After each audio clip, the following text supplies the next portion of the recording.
para que ustedes tengan una idea de cómo ha impactado esto en el desarrollo de las industrias en la República Argentina. El crecimiento industrial promedio en estos años ha sido más del 87%, midiendo el promedio de los 10 bloques industriales. Pero en algunas industrias, como la automotriz, ha superado el 346%. Y en las más importantes y en las más generadoras de mano de obra, textiles, calzados, también ha estado muy por encima de este promedio, que además este promedio es récord histórico. Para que ustedes vean también lo que ha significado esto y cómo se le ha sumado el impulso de la ley que obtuvimos su sanción para Tierra del Fuego, acá veo a Roxana Bertone de mi banca, la que iba a ser el impuesto, no sé qué cosa, ¿cómo era? Impuesto tecnológico. Bien, gracias, Rosy. Impuesto tecnológico. En el año 2003, en la Argentina se fabricaban 268.991 celulares. En el año 2010 fabricamos 4.883.329 celulares.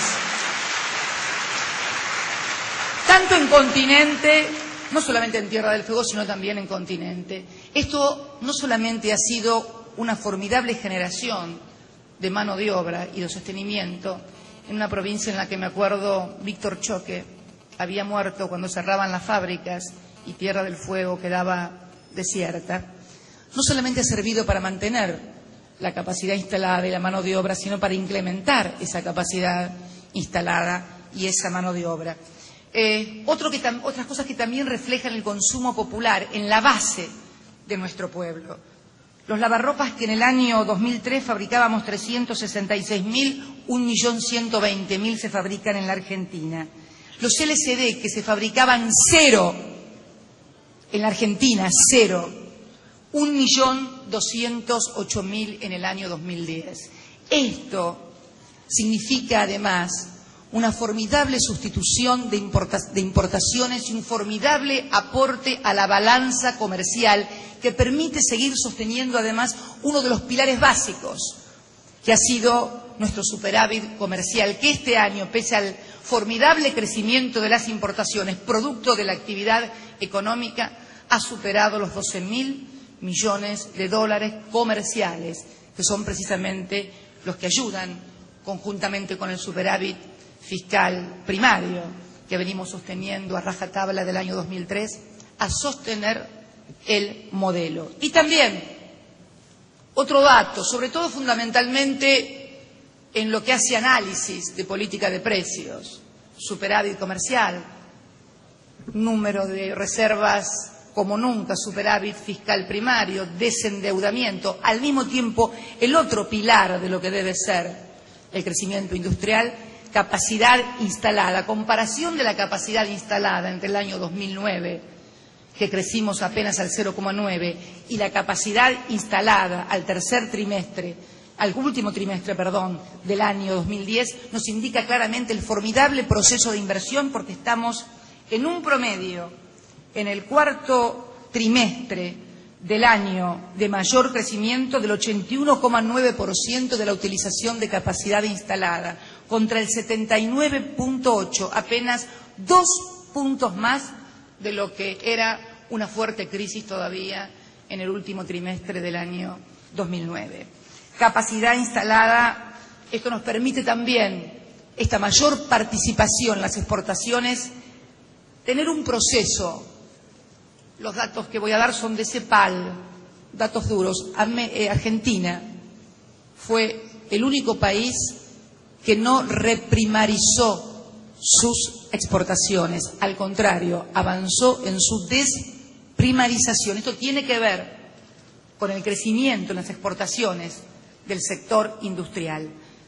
Descendimos en el año 2008 3 puntos porcentuales y en el año 2010 9 puntos porcentuales, llegando al 64,9, siendo el tercer país luego de Brasil y de México, o de México y Brasil en ese orden. El resto de los países, inclusive estos dos países que tienen menor índice de primarización, Brasil, poca diferencia con Argentina hoy, aumentaron porcentualmente su grado de primarización. Y esto es una de las claves en las cuales estamos hoy inmersos y por eso el lanzamiento del Plan de Desarrollo Industrial 2020. Les digo que el número o el título 2020 no lo puse yo, sino lo puso un industrial que tuvo una imaginación con más marketing que nosotros y que constituye básicamente en un plan que fija metas a 2020 de reducción del desempleo, de crecimiento de las exportaciones, de sustitución de importaciones, porque por primera vez, además, en nuestra historia, el crecimiento del mercado interno, el crecimiento de las exportaciones no constituye una cosa incompatible y se da en forma armoniosa y virtuosa. ¿En dónde está entonces hoy el gran desafío? En profundizar este desarrollo industrial avanzando en tecnología, en valor agregado, en sustitución de importaciones, en alargar las cadenas de valor, en también ver en qué eslabones de las cadenas internacionales podemos agregarnos. Sobre estas cosas vamos a discutir en 10 foros federales en todo el país, porque hemos agrupado a los 10 grupos industriales, grupos no en términos nominales, sino aglomerados, por favor, aglomerados industriales de los que se miden y que representan el 80% del PBI y el 60% de la generación de mano de obra. Esto es muy importante.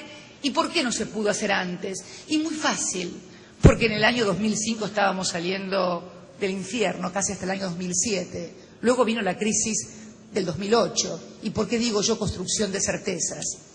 Porque nos discutieron desde el primer día hasta el derrumbe de Wall Street que el modelo que teníamos que seguir era ese que se había derrumbado. Y nosotros, afortunadamente, casi terca y empecinadamente, insistimos en que el desarrollo y el modelo de acumulación con matriz productiva diversificada e inclusión social era el camino más apropiado. Y no nos equivocamos, no nos equivocamos.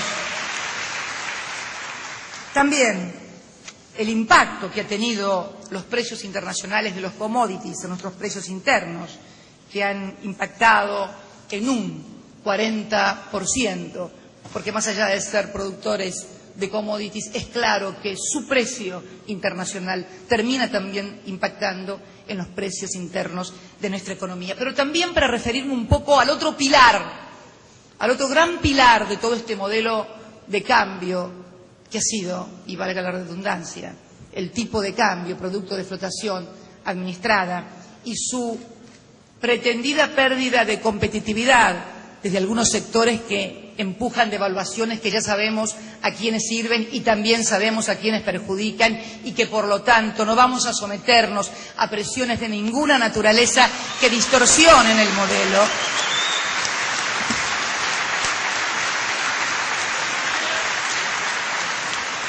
Si uno mira el tipo de cambio deflactado por salarios, promedio 1995-2001, era del 1.33.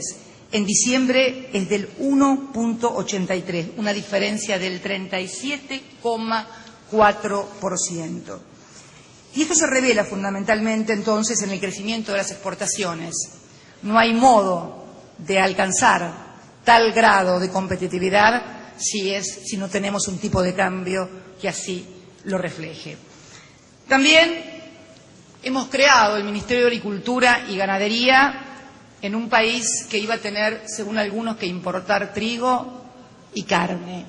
Afortunadamente se equivocaron. Pienso que tenían mala información, no pienso en la mala fe, no hay por qué pensar en eso. Error de cálculo, error de información. Lo cierto es que tal cual lo dije, inclusive aún contra los pronósticos de mi propio ministro de Agricultura y Ganadería, no sé si por allí estará, vamos a llegar a los 100 millones de toneladas de grano este año.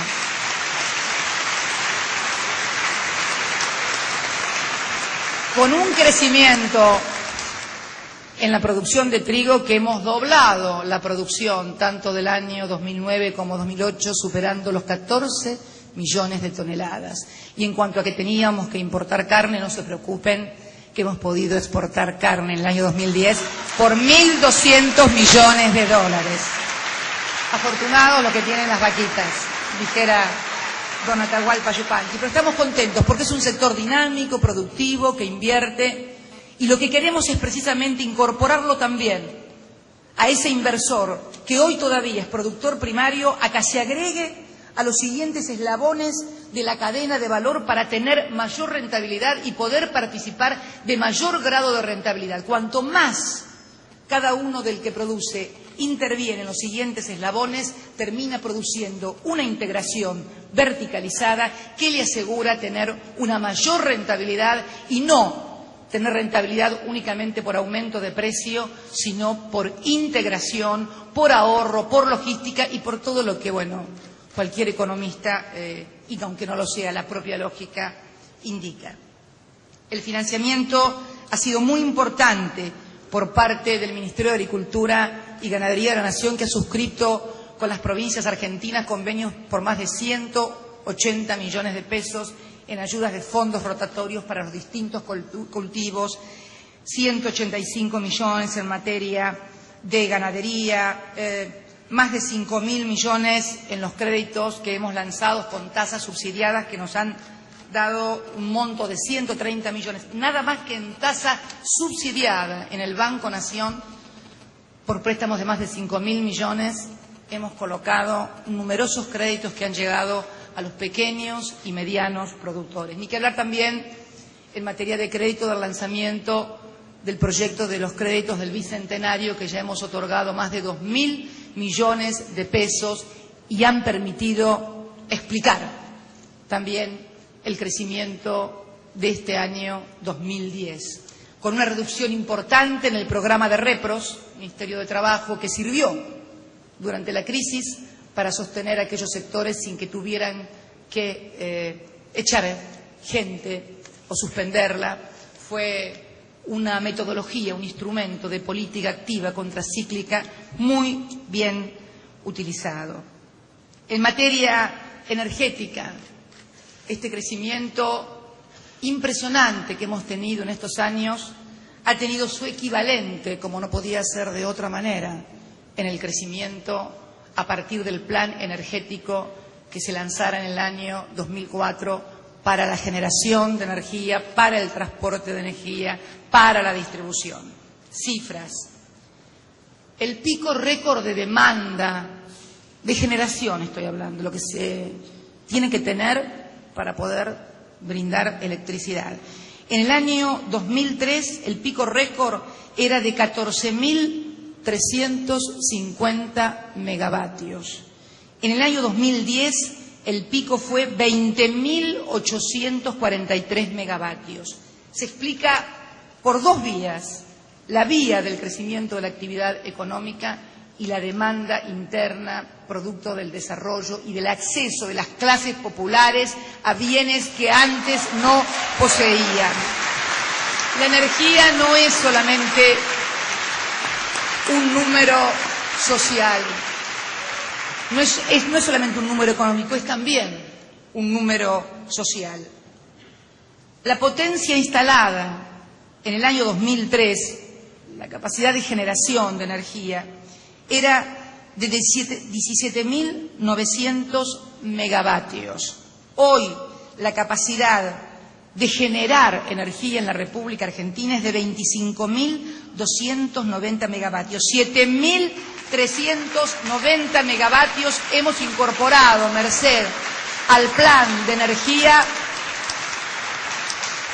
que se lanzara en el 2004 y que también fuera incrementado por el plan de energía plus que se dio en varios ámbitos. Ni que hablar de lo que nos tocó hace pocos días protagonizar a todos los argentinos, más allá de que circunstancialmente haya sido esta presidenta quien tuvo el inmenso honor, junto al gobernador de Misiones y junto al presidente de la hermana República del Paraguay, de inaugurar Yacyretá, después de 37 años,